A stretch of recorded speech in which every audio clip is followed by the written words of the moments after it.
The year was 1973. Bell-bottoms and disco were all the rage. But for Mary, a shadow from the past still lingered. Almost 30 years had passed since her husband, John Smith, a young and eager soldier, was declared missing in action during the final, brutal months of World War II. The news had been a crushing blow. For years, Mary held onto a fragile hope, clinging to the idea that maybe, just maybe, he was still out there. But as time marched on, the hope dwindled, replaced by a quiet acceptance. She remarried a kind man named Robert, and together they raised John's children, sharing stories of the brave father they barely remembered. Life had moved on, but John was never truly forgotten. His picture sat on the mantelpiece, a constant reminder of the young man with a bright smile and eyes full of dreams. Then came the wedding. Mary's daughter, Sarah, was getting married. It was supposed to be a day of pure joy, a celebration of new beginnings, but fate, it seemed, had other plans that would dredge up the past and turn Mary's world upside down once more. The past was about to collide with the present in the most unbelievable way imaginable. The telegram arrived in the spring of '45, a stark, official document that shattered Mary's world. "We regret to inform you." The words blurred through her tears. John was missing in action. The war was winding down. Victory was within reach. But for Mary, it felt like everything had been stolen. The army held out hope for a while, classifying him as missing rather than killed. But weeks turned into months, and months into years. There were no leads, no sightings, no word of John. Eventually, the inevitable happened. He was officially declared dead. The grief was immense, a heavy weight that settled in Mary's heart. She mourned him, not just the husband she loved, but the future they would never have. She cried herself to sleep many nights, clutching his photograph, remembering his laugh, his touch, the way he used to hum off-key while he worked in the garden. Life, however, demanded she move forward. With 2 young children to care for, Mary found strength she didn't know she possessed. She focused on raising her children, on making sure they knew how much their father had loved them, even though he was gone. She tried to create a normal life, a happy life, despite the hole in her heart that would never truly heal. Years passed. Mary eventually found love again with Robert, a kind and gentle man who understood her past and never tried to erase it. He embraced her children as his own, offering them stability and a loving father figure. They grew up knowing about John, learning about his bravery and his love for them, but also knowing Robert as their dad. Robert never tried to replace John, but he filled a void in their lives, offering Mary companionship and a shared future. They built a good life together, a life filled with laughter, love, and the everyday moments that make up a family. When Sarah announced her engagement, Mary was overjoyed. It was a testament to the life she had built, a symbol of hope and happiness. The wedding was to be held at a beautiful venue just outside of town, a place with sprawling gardens and a picturesque view. Mary poured her heart into planning the event, wanting everything to be perfect for her daughter. She wanted Sarah to have the kind of happiness that she herself had found, a happiness that had been hard-earned and well-deserved. Little did she know, the past was about to crash into this carefully constructed happiness, challenging everything she thought she knew. The day of the wedding dawned bright and clear, a perfect summer day. Sarah looked radiant in her white dress, her eyes sparkling with happiness. Robert walked her down the aisle, a proud and emotional father. Mary watched from the front row, her heart swelling with joy and a touch of bittersweetness. John should have been here, she thought, but she knew he was watching over them in spirit. The ceremony was beautiful, filled with heartfelt vows and loving glances. The reception that followed was a lively affair, with music, dancing, and plenty of laughter. Family and friends gathered to celebrate Sarah and her new husband, raising toasts and sharing stories. Mary danced with Robert, feeling grateful for the life they had built together. A professional photographer had been hired to capture every moment of the special day. He snapped photos of the bride and groom, the wedding party, and all the guests, ensuring that every precious memory would be preserved for years to come. Little did anyone know that among those seemingly ordinary photographs, one held a secret, a hidden truth that would soon unravel everything they believed to be true. The joy of the day was about to be overshadowed by a mystery that had been buried for decades. The photographer, a jovial man named Mr. Henderson, was a whirlwind of activity throughout the wedding. He expertly posed the wedding party, captured candid moments of laughter and tears, and ensured that every detail of the day was meticulously documented. He used a classic film camera, capturing images that had a timeless quality. Weeks later, the prints arrived. They were beautiful, capturing the joy and emotion of the wedding day perfectly. Mary carefully placed them in a large, leather-bound album, creating a treasured keepsake for Sarah and her family. Copies were also sent to all the guests, allowing them to relive the special day and share in the happiness. The album became a cherished family heirloom, brought out on special occasions to reminisce and share stories. It sat on the coffee table in Mary's living room, a constant reminder of Sarah's wedding and the beautiful life she had built. It would be years before anyone noticed the anomaly, the detail hidden in plain sight, the figure lurking in the background of one particular photograph that would change everything. For now, the album was simply a collection of happy memories, waiting to be unlocked. The years continued to roll by. Sarah had children of her own, and Mary was now a proud grandmother. One afternoon, while Emily, her youngest granddaughter, was visiting, Mary decided to pull out the old wedding album. Emily loved looking at the pictures, pointing out the funny hairstyles and the outdated clothes. Mary sat beside her, sharing stories about the people in the photographs, reliving the joy of that special day. They laughed at the pictures of Sarah's awkward teenage cousins and marveled at the elegance of Mary's late husband, Robert. As they turned the pages, Emily suddenly stopped. Her little finger pointed to a photograph of Sarah and her bridesmaids standing in the garden, posing for a group shot. In the background, partially obscured by a tree, stood a lone figure. "Grandma," Emily said, her voice filled with curiosity. "Who's that man?" Mary squinted at the photograph, trying to make out the figure in the background. It was a man standing alone, watching the wedding party. He was dressed in simple clothes, and his face was partially hidden by the shadows. But something about him seemed familiar, unsettlingly familiar. Mary felt a chill run down her spine. The past, it seemed, was about to be resurrected in the most unexpected and bewildering way. Mary's heart skipped a beat. She reached for her glasses, peering more closely at the photograph. The man's features were blurry, but there was something undeniably familiar about his posture, the way he held his head, the set of his jaw. It was like looking at a ghost from her past. "I don't know, sweetie," Mary said, her voice trembling slightly. "He must have been a guest at the wedding, someone we didn't know very well." But as she said the words, she knew they weren't true. The more she looked at the man, the more a terrifying thought began to form in her mind. It was impossible, of course, utterly and completely impossible, but the resemblance was undeniable. Emily, oblivious to the turmoil brewing within her grandmother, continued to stare at the photograph. "He looks like Grandpa John," she said, her innocent words striking Mary like a thunderbolt. Mary's breath caught in her throat. Grandpa John, the John Smith she had loved and lost so many years ago. The John Smith who was supposed to be dead. Could it be? Could this man in the photograph, this stranger lurking in the background, possibly be her long-lost husband? The thought was too incredible to comprehend. It defied all logic, all reason. It was quite simply impossible. Yet the seed of doubt had been planted, and Mary knew that she would never be able to look at that photograph the same way again. The impossible had just become a question. "It's just a coincidence, Emily," Mary said, trying to sound reassuring, both to her granddaughter and to herself. "People can look alike, you know. It doesn't mean anything." She tried to laugh it off, but the sound felt hollow, forced. She closed the album, putting it back on the coffee table as if to shut away the unsettling image.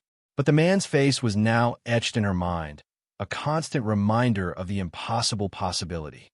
She found herself glancing at the album every few minutes, drawn back to the photograph like a moth to a flame.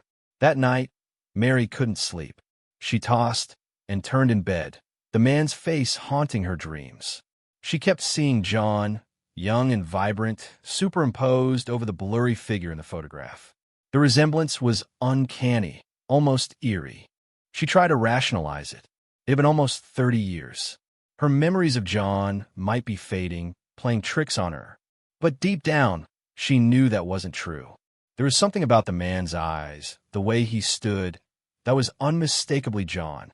The resemblance was too strong to ignore, too unsettling to dismiss as a mere coincidence. Despite her initial disbelief, a nagging feeling persisted.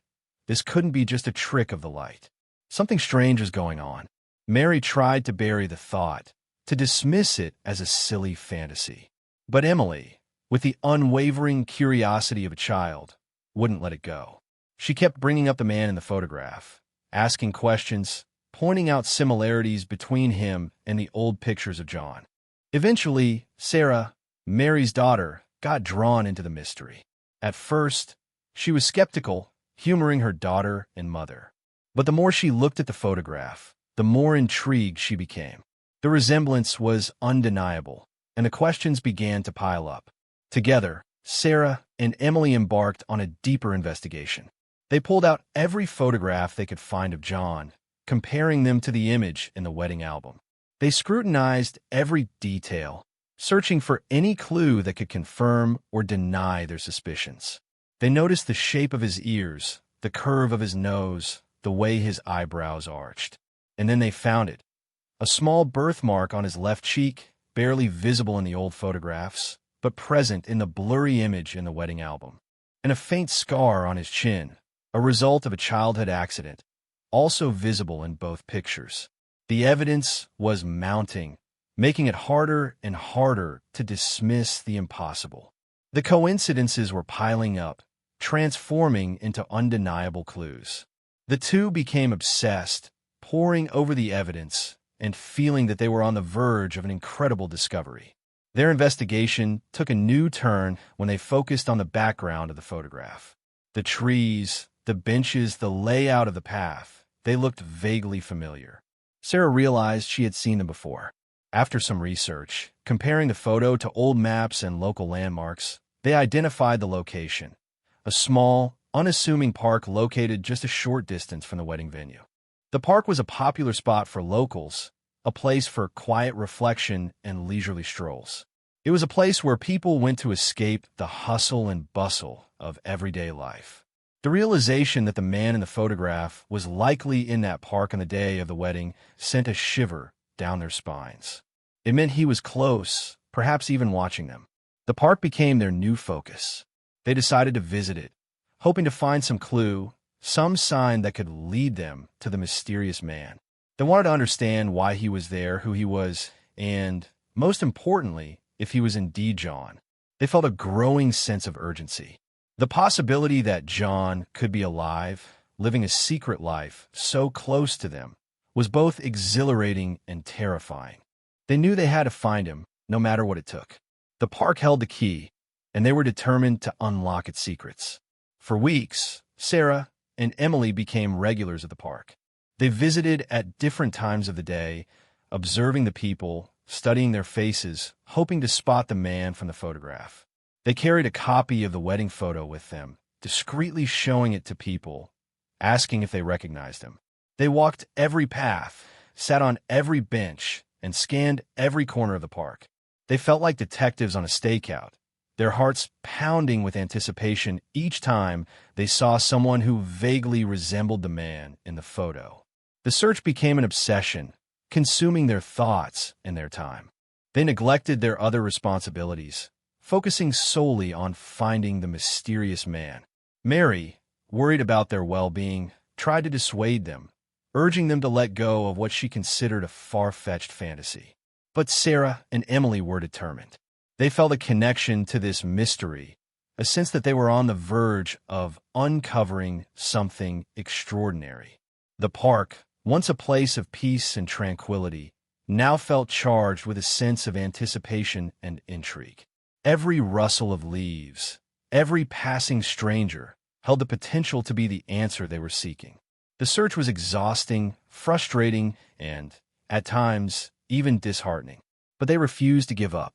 They knew that somewhere in that park, the truth was waiting to be found. Just as their hope began to dwindle, just as they were starting to believe that Mary was right and they were chasing a ghost, Emily spotted him. It was a Tuesday afternoon, and the park was relatively quiet. Emily, ever vigilant, scanned the benches as they walked along the path. And then she stopped, her eyes widening, her hand gripping Sarah's arm. "Mom," she whispered, her voice trembling with excitement. "That's him. That's the man from the photo." Sarah followed Emily's gaze and saw him. Sitting on a bench beneath a large oak tree, reading a book, was a man who looked remarkably like the man in the wedding photograph. He was older, of course, but the resemblance was undeniable. The same strong jawline, the same piercing blue eyes, the same slight build. Sarah's heart pounded in her chest. This was it. This was the moment they had been waiting for. After weeks of searching, after countless hours spent scouring the park, they had finally found him. She took a deep breath, trying to compose herself. This was it. They were about to find out the truth. The mystery was about to be solved. She looked at Emily, her eyes filled with a mixture of excitement and trepidation. It was time to approach him. Sarah took a deep breath and began to walk towards the man.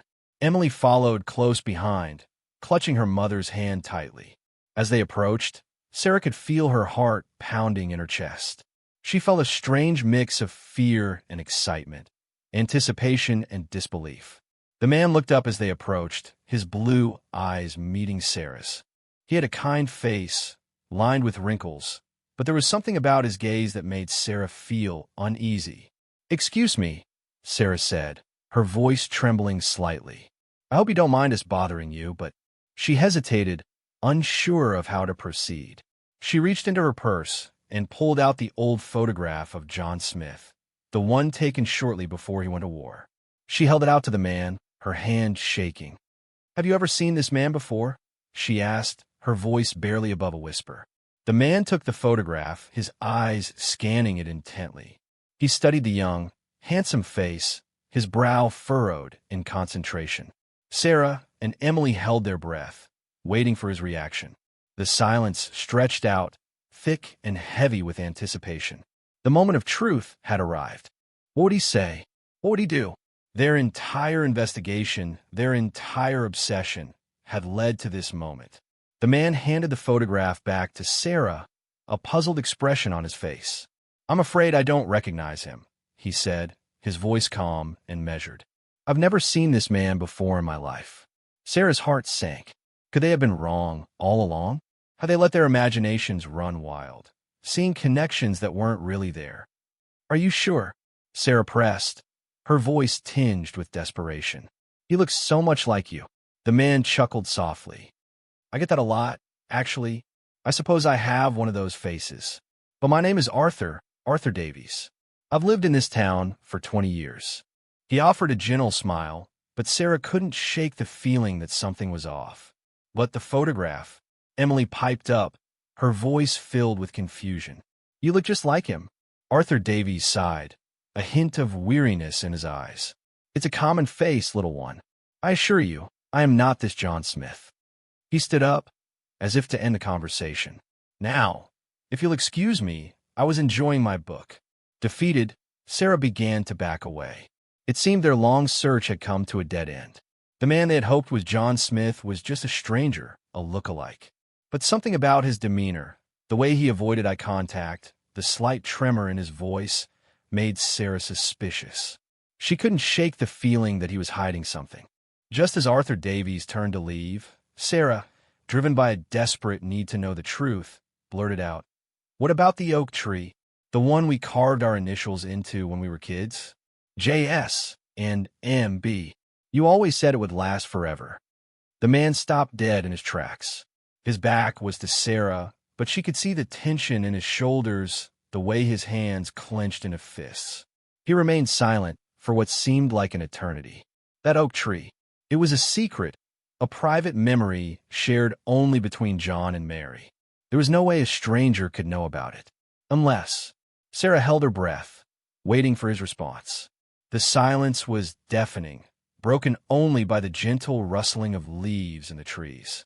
Emily looked up at her mother, her eyes wide with anticipation. Finally, the man turned around, his face pale and drawn. The calm, collected demeanor he had displayed just moments before had vanished, replaced by a look of utter shock and confusion. Something had shifted. The private memory had struck a chord, a truth he couldn't deny.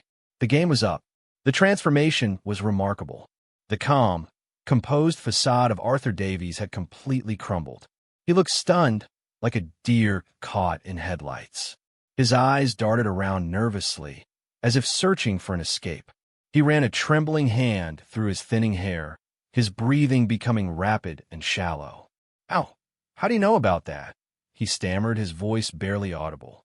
The denial was gone, replaced by a palpable sense of agitation.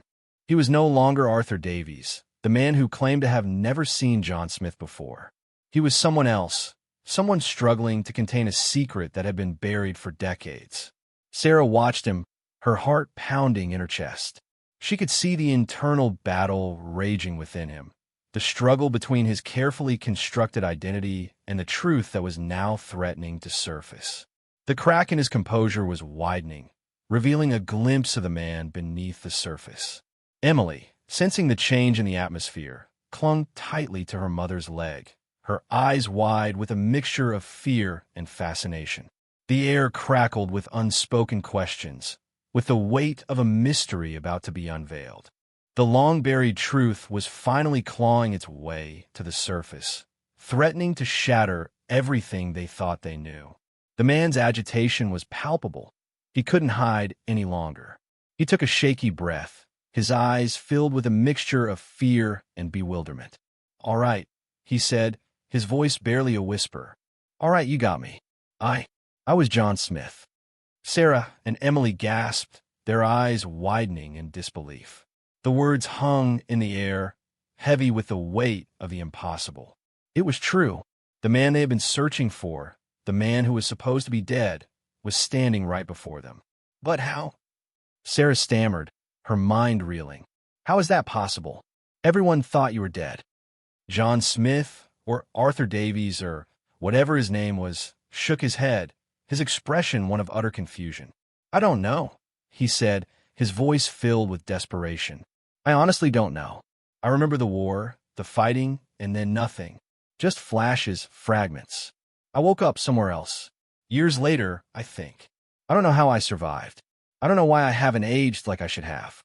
He looked at Sarah and Emily, his eyes pleading for understanding. "I know it sounds crazy," he said, "but it's the truth. I was John Smith. But something happened to me. Something I can't explain." He paused, then added, almost as an afterthought, "And I'm so sorry. So sorry for everything." The impossible confession had been made, but it only opened the door to even more impossible questions.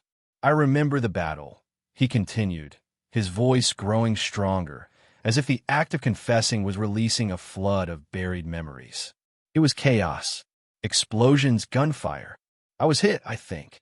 Everything went black." He paused, his brow furrowed in concentration.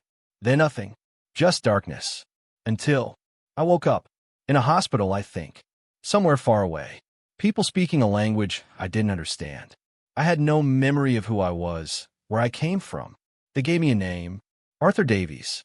He looked at Sarah, his eyes filled with a desperate plea for understanding. "I tried to piece things together, but it was like trying to grasp smoke.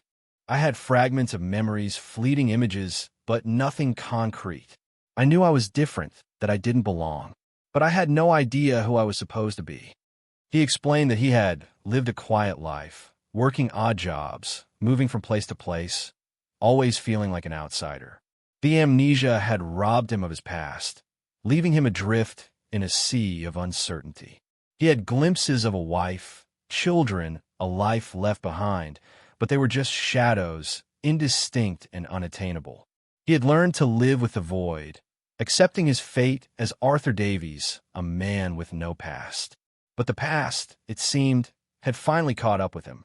"But why didn't you come back?" Sarah asked, her voice filled with a mixture of anger and hurt.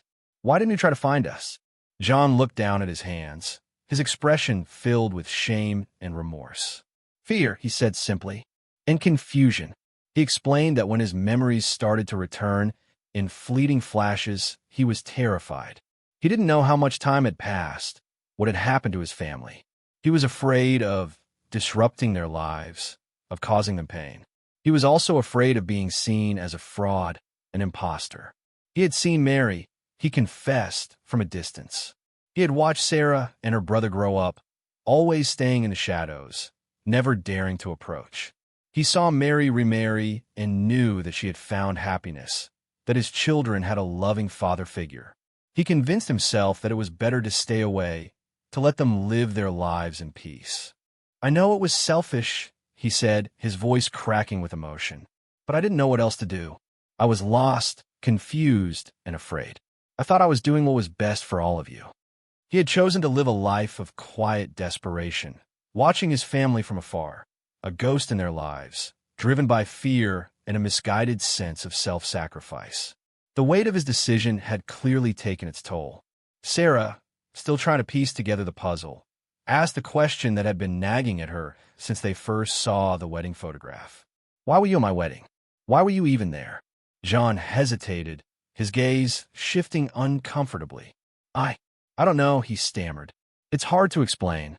He admitted that he had been living in the town for several years, working as a groundskeeper at a nearby estate. He had seen Sarah occasionally, but had never dared to approach her. He knew she was his daughter, but the fear of disrupting her life had always held him back. "When I saw the signs for the wedding," he continued, "something drew me there. I felt a connection. I couldn't explain it. It was like a pull, a subconscious longing to be near her, to see her happy." He had stood in the park, watching the celebration from afar, a silent observer, a ghost from the past. He hadn't intended to be in any of the photographs.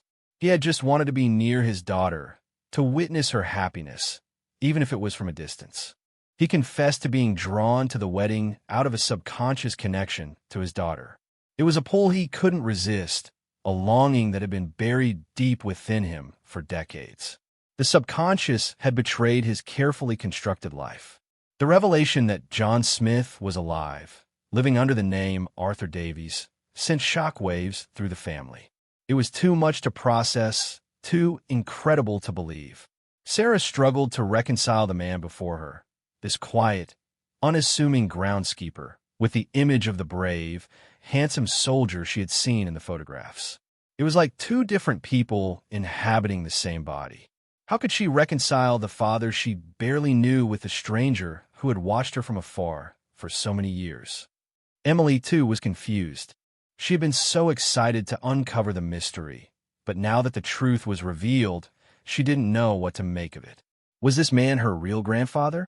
And if so, why had he stayed away for so long? The biggest challenge, however, was yet to come. How would Mary react to this news? How could she possibly reconcile the man she had mourned for so many years with the stranger who claimed to be her long-lost husband? The past had come back to life, and the family was struggling to cope with the consequences.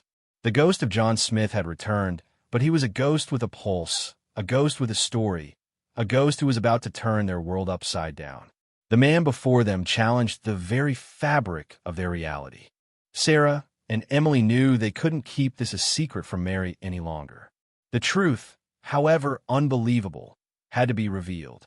They decided to bring her to the park, hoping that seeing John with her own eyes would somehow make the impossible a little more real. Mary arrived at the park, confused and apprehensive. Sarah and Emily led her to the bench where John was waiting, his face etched with a mixture of anticipation and dread. As Mary saw him, her breath caught in her throat.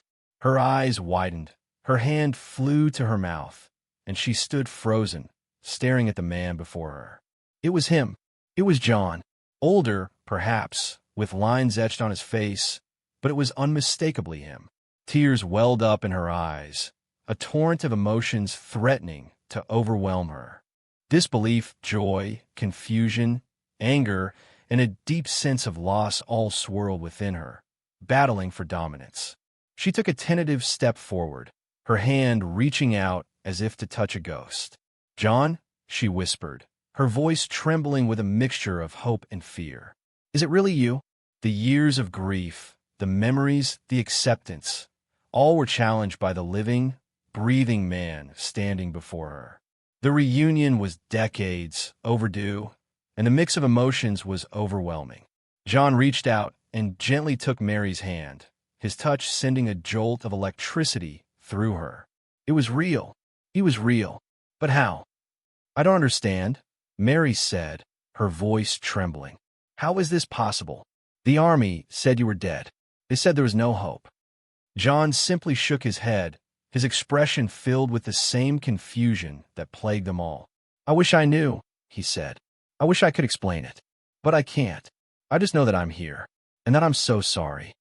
The questions swirled around them, unanswered and unanswerable. How had he survived the war? How had he managed to live for so many years without aging significantly? Why did he remember details from his childhood, but nothing about the years immediately following the war? The doctors they consulted were baffled. There was no medical explanation for his survival, for his apparent lack of aging, for his selective amnesia. It was as if he had been plucked from time, preserved in amber, and then released back into the world decades later. The mystery remained unsolved, a perplexing enigma that defied all logic and reason. Science could not explain John's miraculous return, leaving the family with more questions than answers. The family began the slow and arduous process of building a new relationship with John. It was awkward, uncomfortable, and at times even painful, but they were determined to make it work. Mary had to reconcile the man before her with the memories of the man she had loved and lost. She had to learn to love him again, not as the young soldier he once was, but as the older, wiser man he had become. Sarah had to forgive him for his absence, for the years he had missed, for the pain he had caused. She had to learn to see him not as a ghost from the past, but as her father, a man who had been lost and found. Emily, with the open heart of a child, embraced him without reservation. She saw him simply as her grandfather, a kind and gentle man who loved her. It was a slow and delicate process, filled with tentative steps and unspoken emotions. But as they spent more time together, sharing stories, memories, and laughter, a new bond began to form. The lingering questions remained, the mystery of his survival unsolved, but they learned to accept the strangeness of the situation, focusing on the present rather than dwelling on the past. The family started a new chapter, cautiously optimistic, choosing to embrace the present and the possibility of a future with a man who had miraculously returned from the dead. Years passed. John, no longer living under the name Arthur Davies, moved in with Mary. They spent their days reminiscing, sharing stories, and trying to make up for lost time. He became a beloved grandfather to Emily and her siblings, filling their lives with laughter and love. The mystery of his disappearance and survival remained unsolved, a constant reminder of the strangeness of their reality. But they learned to live with it, accepting that some questions simply have no answers. In the final scene, John is sitting with Mary, Sarah, and Emily, looking at the old wedding album. He points to the photograph that started it all, the one with the mysterious figure lurking in the background. A bittersweet smile plays on his lips. "I was there, wasn't I?" he says, his voice filled with a mixture of sadness and gratitude. "Watching you all, wishing I could be a part of your lives." Mary takes his hand, her eyes filled with love. "You're here now, John," she says. "That's all that matters." The mystery continues, the unanswered questions lingering in the air. But John is no longer missing. He is home. He is with his family. And that, in the end, is all that truly matters. The photograph, once a source of mystery and confusion, now represents a testament to their resilience, their love, and their ability to find happiness even in the face of the impossible. The end.